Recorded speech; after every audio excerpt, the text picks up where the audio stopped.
சர்வ வல்லவராம் ஆண்டவராகிய இயேசு கிறிஸ்துவின் வல்ல இனிய நாமத்தினாலே இக்காலை வேளையிலே அனைவரையும் அன்போடு வாழ்த்துகிறேன். இன்றைய திருவார்த்தை 1 நாளாகமம் 19:13. தைரியமாயிரு.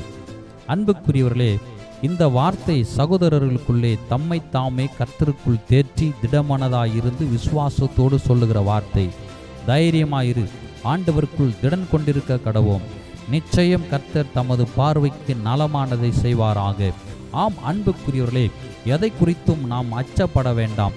உலகத்தில் இருப்பவனில் நம்மில் இருக்கிறவர் பெரியவர், சர்வ வல்லவர், சாவை ஜெயித்தவர், சதா காலங்களில் உங்களோடு இருக்கிறேன் என்று சூளுரைத்தவர், வாக்கு மாறாதவர். அவர் நம்மோடு இருக்கிறார்.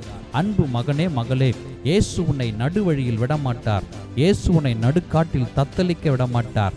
இயேசு உன்னை நிர்கதியாய் விடமாட்டார். இயேசு உன்னை ஆகாதவன் என்று தள்ளிவிட மாட்டார். இயேசு உன்னை தோற்க விடமாட்டார். உன்னை தலகுனிய விடமாட்டார். ஜாதி பார்க்க மாட்டார். உயர்வு தாழ்வு பார்க்க மாட்டார். ஏழை பணக்காரர் என்ற பாகுபாடு காட்ட மாட்டார். எதிர்காலம் எப்படி இருக்க போகுதோ, என்னதான் செய்ய போகிறோமோ, எனக்கென்று யாருமே இல்லையே, எனக்கென்று ஒத்தாசையாக உதவியாக யாருமே இல்லையே, நான் ஒரு தனிமரம் என்று நினைத்து புலம்புகிற உன்னை பார்த்துதான் கர்த்தர் சொல்லுகிறார், தைரியமாயிரு, உன்னை அழைத்தவர் உண்மையுள்ளவர். ஆகவே தைரியமாயிரு, சோர்ந்து போகாதே. கண்டு உன்னை அழைத்த தேவன் இயேசு உன்னை கைவிடுவாரோ?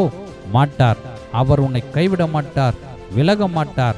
இயேசுவை நம்பி வந்தவர்களுக்கு ஏமாற்றம் இல்லை. ஏமாற ஒரு நாளும் விடமாட்டார். இயேசு பெரியவர், அவர் சர்வ வல்லவர். ஆகவே தைரியமாயிரு, இயேசு நம்மோடு இருக்கிறார். அவர் பெரிய காரியங்களை செய்வார். ஆமென்.